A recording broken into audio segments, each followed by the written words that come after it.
ಒಂದೇ ಮಾತರಮ್ದು ಸರ್ ಒಂದೇ ಮಾತರಮ್ನ ಕಡ್ಡಾಯಗೊಳಿಸಿದ್ರೆ ರಾಷ್ಟ್ರಗೀತೆಯ ಕೊಡೋ ಗೌರವನೇ ಸ್ಟಡಿ ಮಾಡಿ ಬೇಕಾದ್ರೆ ಮಾತು. ರಾಷ್ಟ್ರೀಯ ಉತ್ಸವಗಳಿರ್ಬೋದು, ಹಬ್ಬಗಳಿರ್ಬೋದು, ಆ ಎಲ್ಲ ಸಂದರ್ಭಗಳಲ್ಲೂ ಕೂಡ ಅದನ್ನ ಗೌರವ ಕೊಡಬೇಕು ಅನ್ನೋದನ್ನ ಹೇಳಲಾಗಿದೆ ಆದೇಶದಲ್ಲಿ.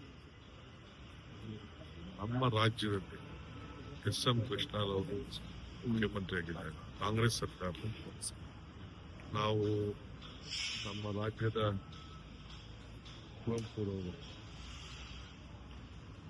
ಶಾಂತಿಯ ತೋಟ, ಆ ಶಾಂತಿಯ ತೋಟದಲ್ಲೇ ಎಲ್ಲ ಇದೆಯಲ್ಲ, ಸರ್ವ ಜನಾಂಗದ ಶಾಂತಿ, ಸರ್ವ ಜನಾಂಗದ ಶಾಂತಿಯ ತೋಟ. ಅದ್ರಲ್ಲಿ ಏನೇನು ಹೇಳ್ಬೇಕು, ಯಾವ ಧರ್ಮ ಹೇಳ್ಬೇಕು ಎಲ್ಲ ಹೇಳಿದೀವಲ್ಲ.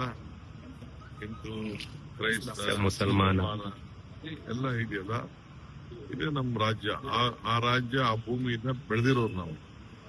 ಸೊ ಈ ದೇಶಕ್ಕೆ ಒಂದೇ ಮಾತರಕ್ಕೆ ಒಂದು ಬುನಾದಿ ಆಗ್ತಂತ ಪಕ್ಷದವ್ರು ನಾವು.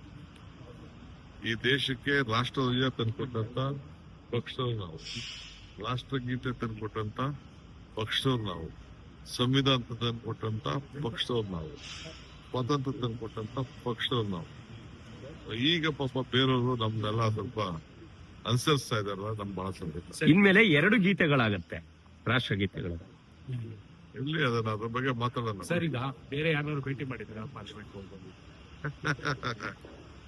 ಓಕೆ, ಟೈಮ್ ಇಲ್ಲ ಸರ್. ಸರ್, ಈಗ ಡಿ ಕೆ ಸುರೇಶ್ ಅವರು ಹೇಳಿದ್ದಾರೆ, ಸ್ವಲ್ಪ ನಿಧಾನ ಆದ್ರೂ ಪರವಾಗಿಲ್ಲ, ಸಿದ್ದರಾಮಯ್ಯ ಅವರು ಕೊಟ್ಟು ಮಾತು ಭರವಸೆ ಇದೆ ಅಂತ ಹೇಳಿದ್ದಾರೆ.